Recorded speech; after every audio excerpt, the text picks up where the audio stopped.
Aujourd'hui, on va voir ensemble comment faire preuve de répartie. Alors, la répartie, on pourrait se dire que c'est réservé à ceux qui sont à l'aise en communication, aux personnes extraverties, qui savent répondre du tac au tac, qui sont drôles, qui sont intelligentes. Bref, on pourrait se dire que la répartie, c'est top, hein, mais que nous, on n'en a pas. Bon, bah là, dans cette vidéo, je vais t'apprendre à justement avoir de la répartie. Et tu vas voir que c'est une habitude à prendre, c'est une façon de réfléchir, à prendre, et qu'après, ça devient tout automatique, ça sort tout seul. Donc, et oui, encore une fois, il y a un petit peu de travail, hein, je te cache pas, mais c'est totalement accessible. Donc, si tu en as marre que tu as d'avoir des proches ou des collègues qui te font des espèces de petites blagues, qui te font pas rire, qui te font des piques, voire carrément des reproches, et que tu sais pas quoi répondre, que à chaque fois tu te sens démuni et tu aimerais avoir une réponse à donner mais tu l'as pas, ou tu te mets en colère, tu n'aurais pas voulu te mettre en colère parce que finalement tu te dis bah ils ont réussi leur coup, ils ont réussi à m'énerver, eh bien sache que si tu fais preuve de répartie, tu vas te placer beaucoup plus, tu vois, au niveau du charisme là, on est pas mal. Donc je te rappelle que le charisme aussi, un des critères du charisme, c'est la gestion des émotions et c'est le fait de garder son sang-froid. Et si en plus de ça tu fais preuve de répartie, alors là, respect. Donc, avant de commencer ce petit cours sur la répartie, je te rappelle de bien t'abonner à la chaîne si tous ces sujets t'intéressent, développer ton charisme, ton leadership, ta confiance en toi, virer tous ces doutes là qui t'assaillent et qui te rongent de l'intérieur pour te sentir enfin bien dans tes baskets. Tu es au bon endroit, donc pense bien à t'abonner à la chaîne. Alors, c'est parti. La première chose, c'est de se dire que quand quelqu'un t'envoie un pic, ne fonce pas la tête la première dedans. Pourquoi? Parce que souvent, et ça c'est le cas quand on manque de confiance en soi ou d'estime de soi, je reprends ces termes hein, dans d'autres vidéos, donc regarde les autres vidéos si tu veux plus de données là-dessus, mais en gros, quand tu n'as pas confiance en toi, tu as tendance à te dire que ce que dit la personne, c'est forcément vrai ou c'est pertinent ou que ça demande forcément une analyse ou quelque chose, et donc tu vas plonger la tête la première dans ce qu'on te dit. Une personne qui a confiance en elle et qui se distance, on va lui faire un pic, un reproche, ça va pas forcément la toucher en fait. Elle va peut-être même pas relever quoi. Alors que toi, tu vas être là, tu vas te prendre la flèche en plein cœur, ça va te détruire de l'intérieur. Alors même que d'autres, ils s'en foutent complètement. Donc, c'est de se dire, si déjà le moindre pic, tu te le prends à 1000%, là c'est compliqué. C'est compliqué parce que tu déclenches une réaction émotionnelle qui va être forte, de colère, de tristesse, de peur, de dégoût peut-être. Tu vas déclencher ça et donc c'est ton cerveau limbique qui va prendre le pouvoir, hein, c'est la partie, le siège des émotions, et tu vas réagir de manière, on va dire, je dirais presque animale quoi, et pas du tout, tu vas pas pouvoir te servir de ton cerveau analytique qui te permet d'avoir accès à la partie intelligente et réfléchie de ton cerveau. C'est pour ça que si tu es touché en plein cœur par ce pic, ce reproche, tu es dans une réaction émotionnelle et tu n'arrives pas à faire preuve de répartie parce que tu n'arrives pas à réfléchir, tu n'arrives pas à faire preuve d'humour, tu n'arrives pas à prendre de la distance, tu n'arrives pas à repartir, parce que faire preuve de répartie, c'est quoi? C'est on te lance un truc et toi, hop là, tu rebascules sur autre chose. En fait, tu fais une pirouette. Et l'autre en face, ça n'a pas marché son truc. Sauf que quand tu es pris dans une vague émotionnelle de peur, de colère, de tristesse, tu es dans l'émotion négative. Donc tu es soit dans la colère, tu vas t'énerver, soit dans de la peur, tu es figé. En tout cas, tu n'arriveras pas à avoir accès à ton cerveau habituel où tu peux réfléchir intelligemment. Donc ça, c'est le premier truc. Dis-toi, quand on t'envoie un pic, un reproche, cultive et développe suffisamment ton estime de toi et ta confiance en toi pour être suffisamment solide et avoir une barrière, une limite entre ce que les autres peuvent te balancer et l'intérieur, d'accord? Tout le monde ne peut pas avoir accès à l'intérieur, ok? Il y a un filtre, il y a un barrage, il y a une limite à garder et on n'est pas un moulin où tout le monde balance ce qu'il veut et on prend tout ce qui vient. Pas du tout, on ne rentre pas chez nous comme dans un moulin. Il y a une barrière. Donc, cette barrière, tu peux la visualiser en t'imaginant dans une bulle. Quand quelqu'un t'envoie quelque chose de méchant ou quoi, hop là, t'imagines tout de suite ta bulle, ou un bouclier. Et comme ça va t'aider petit à petit à ne plus être transpercé directement par les pics. Maintenant, deuxième chose, le fait de ne pas être foudroyé instantanément par ce pic, ce reproche grâce à cette barrière imaginaire, cette bulle, ce bouclier, te laisse libre accès à ton cerveau analytique, hein, le cortex préfrontal comme on l'a vu, Et là, tu vas pouvoir faire preuve de répartie. Et comment on fait pour faire preuve de répartie? Ce qui va t'aider, c'est d'imaginer ce qu'on te raconte, de créer des images mentales. Ça va t'aider en fait à rebondir, un peu comme dans une bande dessinée ou un dessin animé, où tu t'imagines la scène et plus tu vas le faire, évidemment, plus tu deviens créatif. Hein. Là, j'essaye quand même de décortiquer un processus qui est spontané habituellement, donc c'est pas toujours facile. Mais je sais que si tu regardes cette vidéo, c'est quand tu as tendance à réagir comme moi, à fonctionner avec des choses très précises. Donc on va être précis dans cette vidéo. Donc imagine la scène, par exemple. Exemple concret, on te dit, eh ben dis donc, depuis que tu es en couple, tu as pris un peu de bedaine, toi, tu as pris de la brioche, tu as du ventre. Première situation, si tu as peu d'estime de toi, peu confiance en toi, bam! Ce pic, il te foudroie, tu sais pas quoi répondre, ça déclenche de la colère, de la tristesse.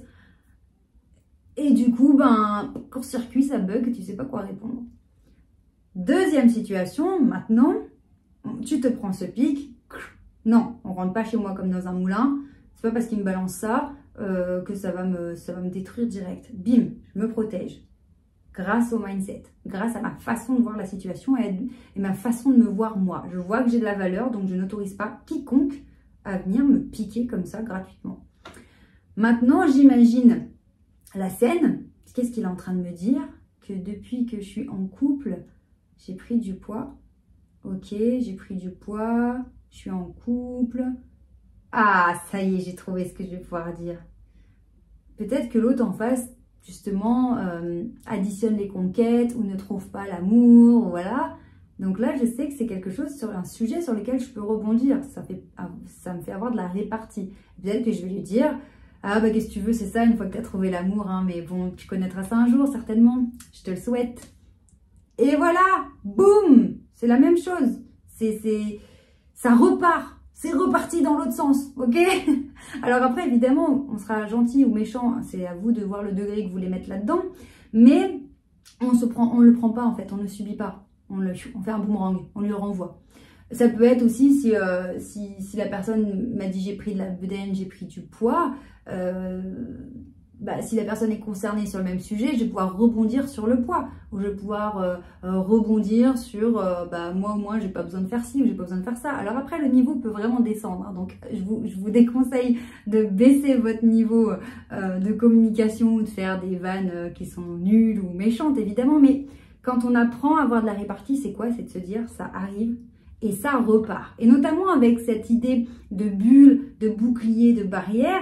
Imagine que son reproche, son pic vient et repart. On lui relance en fait. Si tu penses que ce n'est pas légitime, que c'est méchant, que c'est gratuit, c'est de la méchanceté gratuite, ou que c'est pas du tout à propos ou quoi, tu le prends pas et tu le relances en fait. C'est ça, avoir de la répartie. Maintenant, on a encore un autre niveau où on peut, plutôt que rebondir sur le sujet qui est dit ou un sujet connexe à ce qui est dit, comme par exemple la prise de poids ou le fait d'être en couple, l'amour, etc. D'accord? J'ai le sujet du pic et je vois les sujets connexes sur lesquels je peux rebondir. Il y a aussi autre chose qu'on peut faire, notamment quand c'est un reproche. Et d'ailleurs, on en parlait avec un membre du groupe dans ma formation parce qu'on se voit chaque semaine, on fait une visio, on se voit chaque semaine et ils me posent leurs questions et du coup, on rebondit sur ce qu'ils vivent au quotidien. Et quand il y a un reproche qui est fait sur un truc précis, qui pourtant fait partie d'une situation problématique globale, eh bien si j'ai pas confiance en moi, si je suis pas assez solide, on va me faire un reproche et je vais tenter de me justifier sur ce point-là. En revanche, si j'ai confiance en moi et que je me laisse pas happer par cette vague émotionnelle de peur, de colère, de stress, etc., je vais être en capacité de prendre du recul et de dire attends, toi tu pointes du doigt ça là, tu me fais le reproche ici, mais reprenons la situation dans son contexte. Remettons les choses dans l'ordre. Ça veut dire quoi? Ça veut dire que je ne plonge pas la tête la première dans ce pic qui m'est lancé, dans ce reproche, en essayant de me justifier ou de donner des explications, et c'est parole contre parole, et comme c'est l'autre qui a commencé à lancer un truc, nous du coup on essaye de se défendre. On dit non, en fait, je ne vais pas me défendre face à ton attaque. Je ne vais pas non plus contre-attaquer face à ton attaque. Je remets tout à plat, au niveau. Tu veux parler de ça? On va en parler. Et là, en général, quand la personne pique de manière méchante ou en colère, déjà elle est en tort parce qu'elle n'a pas à nous piquer comme ça. Et c'est pour ça que je vous apprends notamment la communication non violente, comment avoir de la diplomatie et toutes ces choses, parce que une personne qui vient nous piquer comme là dans cette vidéo, qui vient nous faire un reproche, nous faire un pic, quelque chose qui fait mal, déjà c'est pas bon. Déjà elle fait pas les choses correctement, parce que si on communique normalement comme des adultes qui se respectent, on n'a pas à piquer l'autre comme ça en fait. Donc, à partir de là, on se dit, ah ouais, en fait, moi, quand on me piquait, on me faisait un reproche, je me sentais tout de suite coupable, je sentais que je devais me justifier, ou alors j'attaquais à mon tour, mais ça fait de l'escalade et ça rentre en conflit. En fait, non, c'est pas ça. Avoir de la répartie, c'est soit ça rebondit dans l'humour, soit on remet les choses dans le contexte, et de ce petit truc là où tu viens de piquer, on va avoir une vision plus macroscopique où, attends, on va prendre un peu de hauteur et on va remettre les choses dans l'ordre, et peut-être que finalement t'aurais mieux fait de rien dire, parce que finalement là, ouais, t'es pas tout bon, non, ouais. Bref, donc tu vois, vraiment faire preuve de répartie, ça demande donc de la confiance en soi, de l'estime de soi, avoir une limite autour de toi qui te protège de ces pics et de ces reproches. Et quand on te balance un pic ou quoi, eh ben c'est que ça rebondisse. Trouver le sujet connexe, la petite blagounette, le truc. Et après, tout dépend du contexte, de la personne en face, mais tu peux totalement désamorcer en fait un pic ou quelque chose de méchant avec de l'humour. Et une personne finalement qui était énervée, en colère, de mauvaise humeur et qui t'envoie un pic, tu fais preuve de répartie avec un petit peu d'humour et de légèreté, et ça va détendre la personne en face. Donc c'est là aussi, c'est hyper puissant la répartie, parce que ça peut aussi totalement décontracter une situation qui serait tendue en fait. Et ça peut être dans n'importe quel contexte, un rendez-vous pro par exemple, où du coup le client ou le manager ou le directeur est énervé, tendu. Il va dire quelque chose et puis nous on va rebondir d'une façon un peu inattendue et hop, ça va un peu décontracter l'atmosphère. Et tu sais, si tu as l'habitude de me suivre sur cette chaîne, que être un ambianceur, un créateur d'ambiance, si je puis dire, c'est une force. Savoir détendre l'atmosphère, savoir faire redescendre quelqu'un qui est tendu, c'est hyper puissant. Parce que ce qui compte dans les relations, c'est l'état émotionnel que tu vas déclencher chez les autres. Et quand tu arrives à les détendre, à faire en sorte qu'ils se sentent bien grâce à toi, alors là, tu as tout gagné. Tu as tout gagné. Mais on en reparle dans d'autres vidéos. Alors abonne-toi bien à la chaîne. Et n'oublie surtout pas que tu mérites de réussir. Ciao!